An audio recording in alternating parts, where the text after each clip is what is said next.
The back door's unlocked. It's never unlocked unless he's up, you know. His doors are open right here. All his cupboard doors are open in the kitchen, and that's not normal. Oh, where's his injuries at? I don't know. I have not touched him. Yeah, I'm not going to move him. We'll let me. okay. That isn't he? Oh my God. What's that? Last night Justin was over here. He was with Johnny. Benny didn't want him there, and then he come down with his gun in there. This case takes us to Akron, Ohio, April 8th, 2020, just before noon. Around 11 a.m., a frantic 911 call came into dispatch. On the other end of the line was a woman, clearly shaken. She said she had just found her neighbor lying on the floor, surrounded by blood. She wasn't sure if he was dead or alive, but she knew one thing for certain: he needed help. Akron officers rushed to the address, a home tucked in a quiet residential part of town.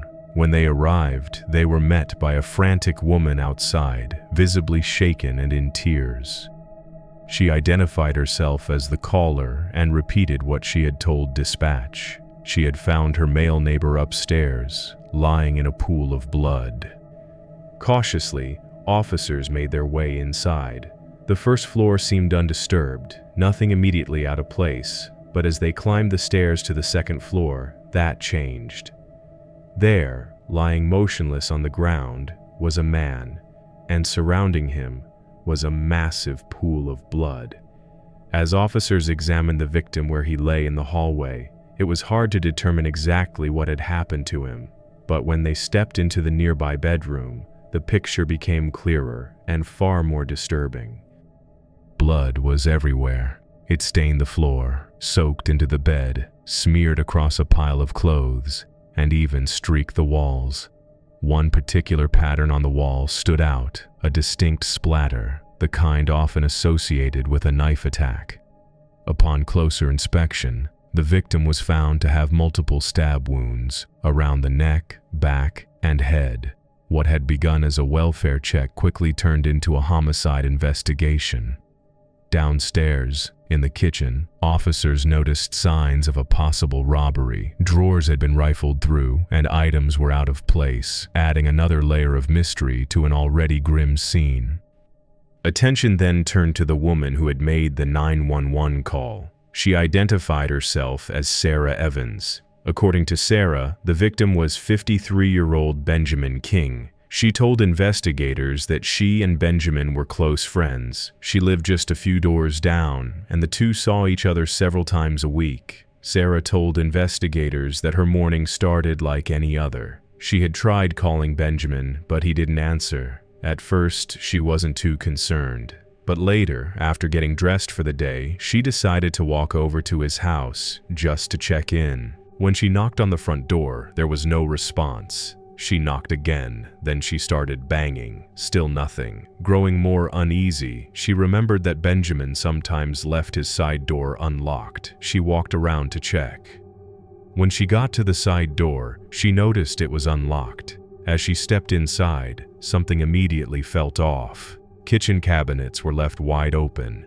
She began calling out for Benjamin, but was met with silence. An eerie, heavy silence that made her chest tighten with fear. Sarah would start walking from the side door to the front door. On the first floor, Sarah didn't see Benjamin anywhere. Slowly walking up to the second floor is where Sarah would find her friend lying in a pool of blood. Benjamin was lying on the floor, and there was blood everywhere. The sight would be burned into her memory forever. Sarah was in shock. She couldn't imagine who would want to hurt him, but when pressed, she did mention two names, Justin and John, two brothers who, according to her, had ongoing issues with Benjamin. She said they were known troublemakers, and if anyone had a problem with him, it would be them.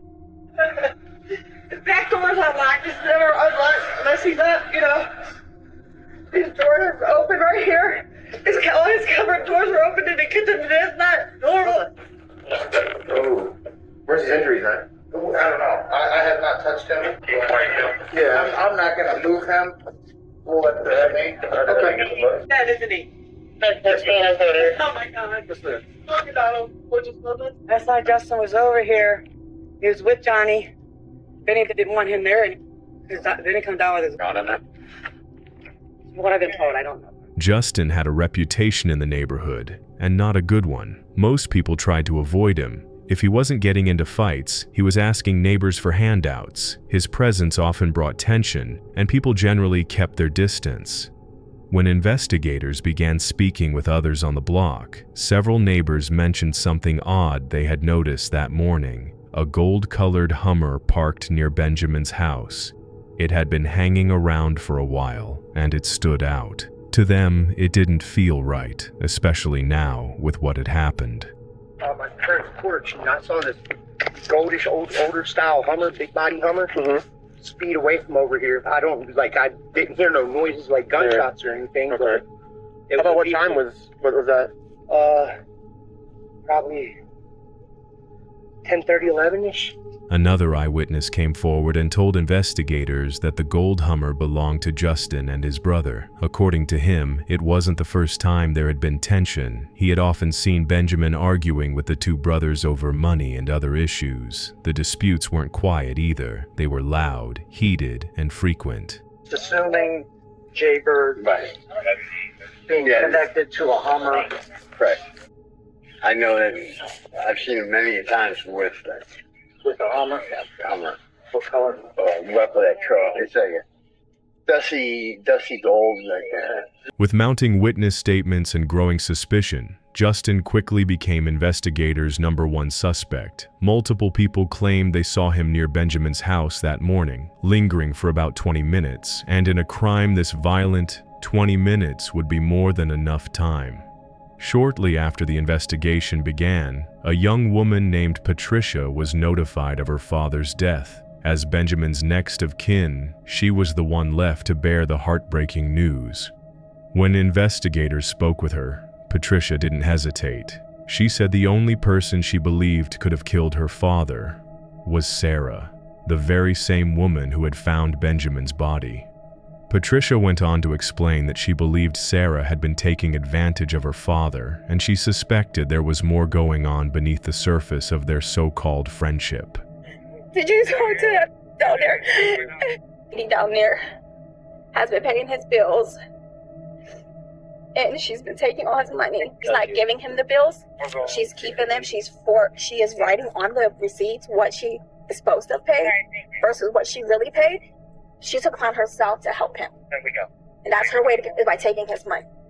Patricia also mentioned that her father used to keep a few $1,000s hidden in the house. She showed investigators the exact spot where he stored it, but the money was gone. They're like this.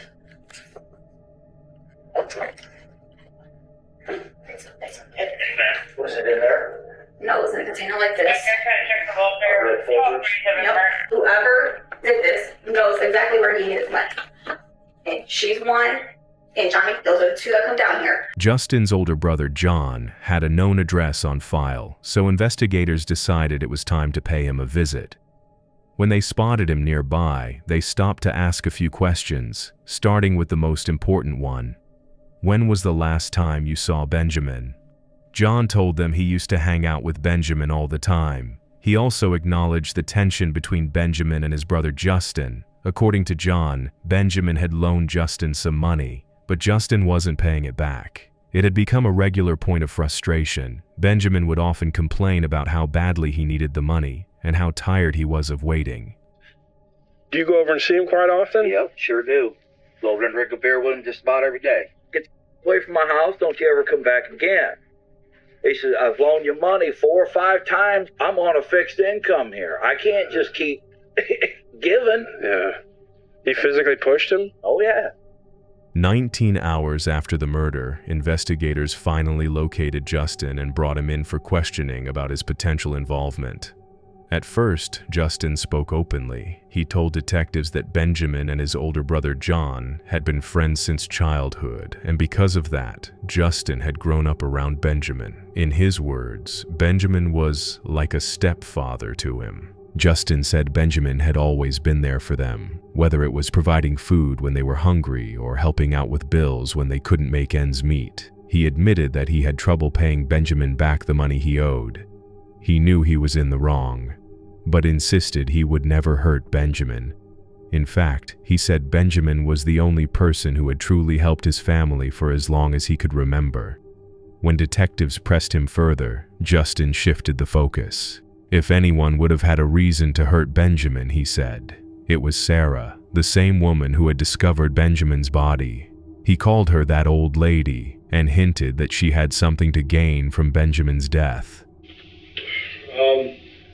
Searched our body. So, how do you know him? What is your relationship with him? I just grew up as a kid going around Mr. King. He was more or less like a stepfather, pretty much. The only thing that my brother John was talking about was the girl down at the edge of the corner at the Green Corner house. She knew, she took bank card to the bank, food stamps. That's what my brother was telling me on the phone the other day. Sarah Evans was eventually brought in for questioning. Detectives began by asking about Benjamin's finances, specifically the claims that she had been managing his money and paying his bills. Sarah didn't deny knowing about Benjamin's financial situation. She explained that he had once given her around $40 to help pay an electric bill and admitted that she had borrowed money from him in the past, but according to her, all debts had been repaid. She acknowledged having money problems, saying life hadn't been easy, but she was firm in her denial. She would never kill her friend over money. In her words, Benjamin wasn't rich, he was struggling, just like me. And just like those brothers.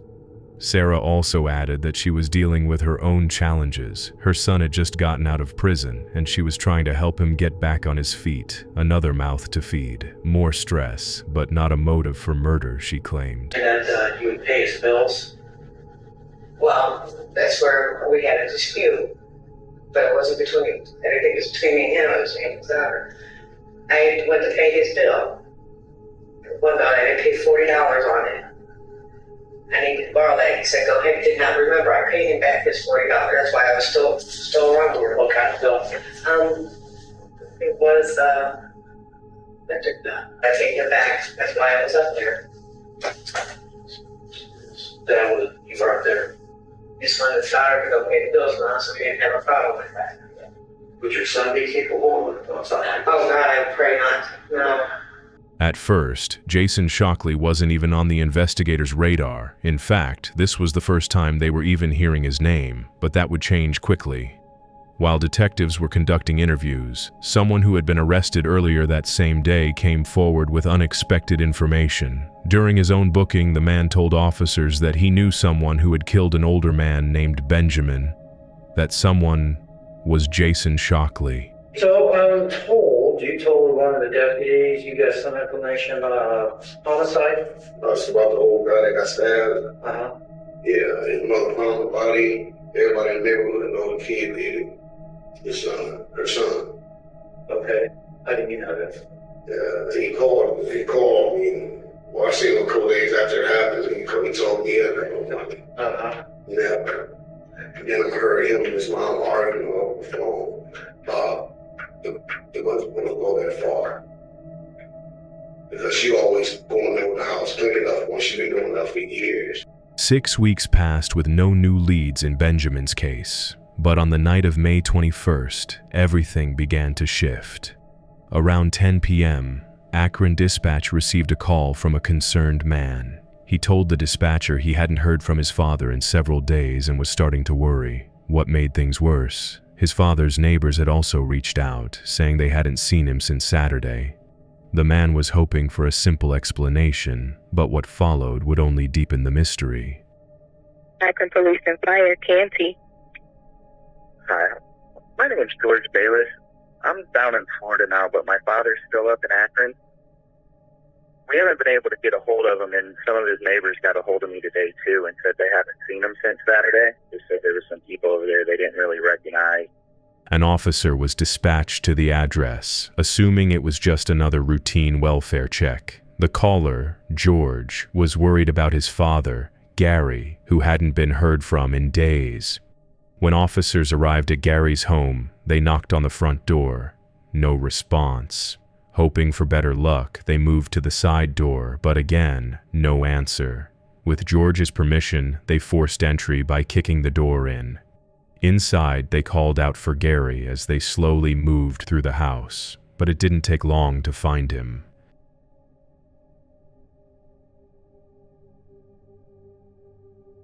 Gary! Akron Police! Gary, it's Akron Police! Gary!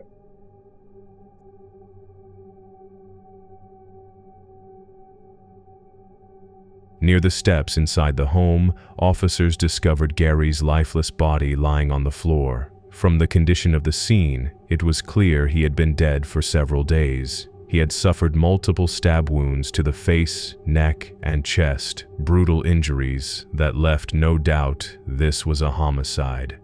Gary's home was immediately sealed off as a crime scene. Investigators also noted that his car was missing from the driveway.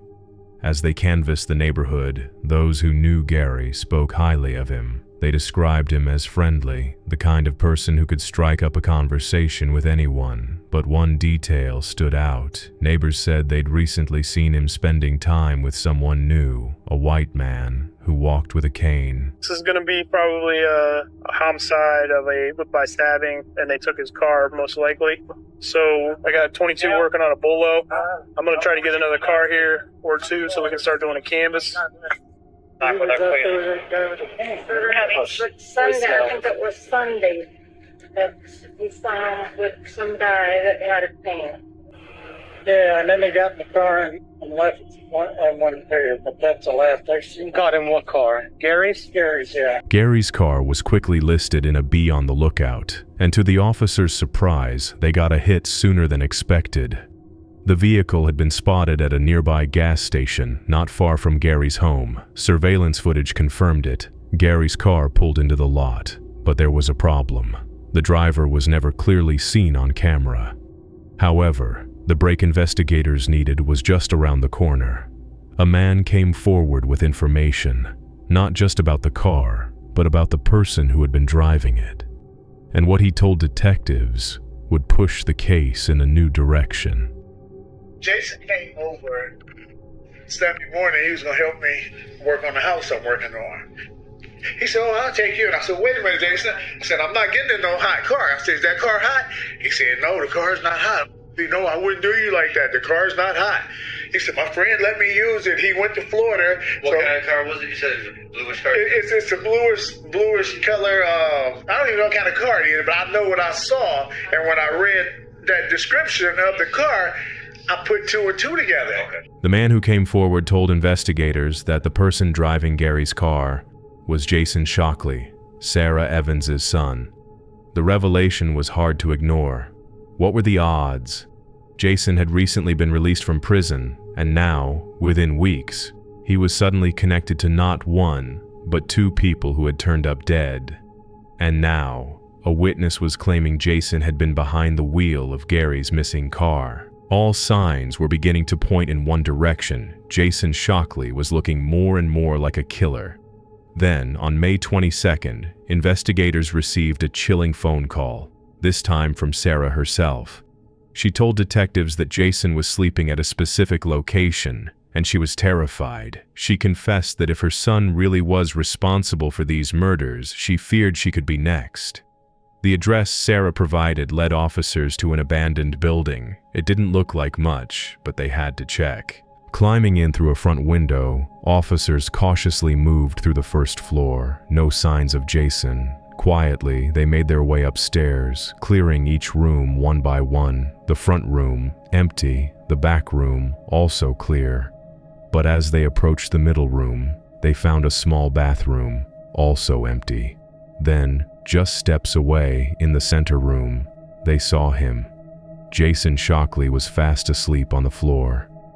Hands! Let me see your hands! Hands! Don't move. Roll over and put them on the top of your head. Roll on your stomach, hands are behind your back. Let's go! Hurry up, Jason. Officers moved quickly, guns drawn. Within seconds, Jason was in custody, and during the search, they found something that tied him directly to the crime. In his pocket was Gary's credit card. When questioned, Jason claimed he and Gary were friends. He said they had hung out just a few days earlier and insisted he had nothing to do with Gary's death. But investigators weren't buying it. They told him they had evidence linking him to the murder. The entire time, Jason was being recorded on a tape recorder, something he clearly knew.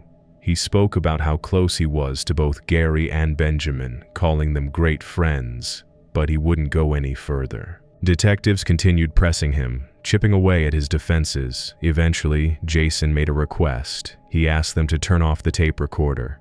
Without hesitation, they did.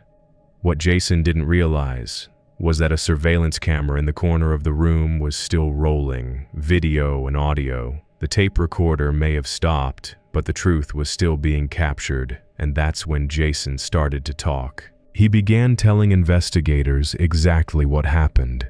Jason began with a story that detectives immediately knew didn't add up. He claimed the tension started over a small debt, saying his mother owed Gary $20. According to Jason, they had recently been hanging out with Gary, drinking together when the issue came up. Gary, he said, mentioned the money in a way Jason felt was disrespectful toward his mother, and that's when things, as Jason put it, got out of hand. He admitted there was an altercation, but tried to downplay the severity of what happened next. He insisted he didn't kill Benjamin, but as for Gary, he admitted that stuff happened. It wasn't a full confession, but it was enough. Between the credit card in his pocket, the gas station footage, and now his own words, detectives were confident. Jason Shockley was responsible for Gary's brutal death. After you know it, talk to the detectives. How do you know Gary Bayless? Just a few days ago, me and him was clipping flowers off of bushes, and he was taking them around to the neighbors. I see him out and about, hey Gary, how you doing? Or I go over, check up on him, like, hey, how you doing today, Gary? I used to go with her right up there to book doorway, and she paid his bill. You want me to turn it off? I guess my mom had borrowed $20 from him. I'm like, you know what, I gotta go. I get up to leave, and the dog was cut back, and picked up his knife, and it was just like, just turned around real quick. What happened on the channel? I pushed him down and dropped the knife, and I took the knife. That's exactly what freaked me out. Like, you know what I mean? Like, pushed him down in the chair real quick. Like, I dropped the knife. I picked up the knife. He was like, shoot you. And I just blacked out and must have stabbed. Jason ultimately confessed to just one of the two murders, but when it came to Benjamin's case, he didn't need to say a word because the evidence spoke for itself. DNA found at the crime scene directly linked Jason to Benjamin's death, and if that wasn't enough, detectives also discovered Benjamin's checkbook tucked inside Jason's backpack. With everything stacked against him, the case was clear. Jason Shockley was sentenced to life in prison. He will never walk free again. 2 innocent people lost their lives. 1 killer is off the streets. A small win for justice, but no sentence can undo the horror of what happened. And perhaps the most disturbing part of it all? Jason did it for next to nothing. At most, he walked away with $150 between both victims. 2 lives for $150. Truly sick.